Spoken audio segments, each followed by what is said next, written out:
Hello everyone and welcome back to another video from Wake&Tech. In this video, I'm going to show you how to change the language on the Bolt application. So let's get started right away. First of all, open up the Bolt application on your device.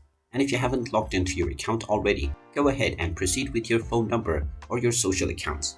Once you have been logged into your account and taken into the homepage, if you wish to change the language for your account, tap on the menu icon at the top left corner.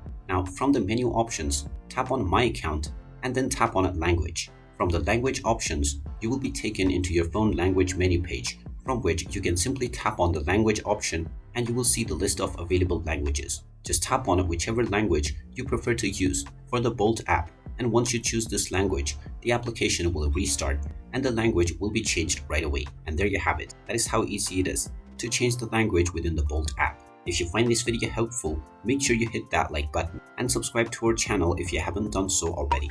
Also ring that notification bell to never miss another update from us. Thank you for watching and I will see you again in the next video.